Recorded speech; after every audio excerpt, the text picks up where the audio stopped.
Welcome to the presentation Who Cited Whom, which will explain how to find out who has cited another author's work. It will introduce you to some key databases that feature searching by cited references. Let's start by briefly explaining references. Footnotes and endnotes are powerful tools. Within a piece of scholarship, whether an article, book, or other format, footnotes and endnotes show the reader the sources that the author consulted while doing research, works that you yourself may wish to examine. Cited reference searching flips this process and shows what subsequent works of scholarship have cited a particular work. To use the analogy of a family tree, consulting the bibliography of a work reveals its ancestors, and cited reference searching reveals its descendants. In disciplines where currency is critical, such as nanotechnology or microbiology, the ability to track down descendants is very useful and can yield materials on the subject or on related topics that is more up to date. However, scholars in any discipline can find more recent material on a topic beneficial.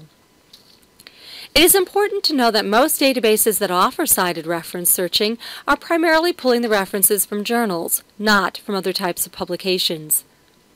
Cited reference searching also indicates what works remain important in a field. As you see to the right, the 1976 edition of Derrida's Grammatology has been cited more than 1,600 times in journal articles. This indicates a monumental work and author. The library's Web of Science is often the starting place for cited reference searching. It also allows searching for articles by keyword. How do you perform cited reference searching in Web of Science? We will show some brief examples. The database also provides excellent online tutorials. To start a cited reference search, click the link Cited Reference Search. Enter the last name of the author, such as Bandura, and the first initial of the author. For better results, add an asterisk to stand for the rest of the author's given name or full initials. If you have more information, such as the title of the journal or the year or range of years the item was published, you can type that in too.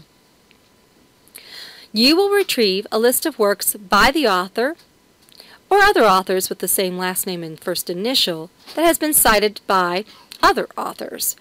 We are interested in the work published in the Nebraska Symposium on Notivation. In this case, you will also see an example of variations of how the database shows a work, so you need to look for these variations. I'm going to choose the citations with related abbreviated titles by clicking the checkboxes. Then, when I click Finish Search, the database will bring back citations for the journal articles and conference proceedings that cited this work by Bandura. None of these articles are very recent, but they are more recent than the 1962 work that each cites. Some of them have been cited in their turn by others, and these publications will be more recent. Although Web of Science was the first resource to offer cited reference searching, it is not the only one. The library subscribes to many databases that are adding cited references. Google Scholar also has this feature. This screen is from PsycInfo and shows that this article from 1994 has been cited 73 times in the database. If you click the hypertext link, you will retrieve the references to other resources. When you search for cited references, remember that some materials are too recent to determine who has cited them. This concludes a general introduction on how to find who has cited another author's work. If you have any questions, feel free to contact us in person, through chat, by phone, or through email.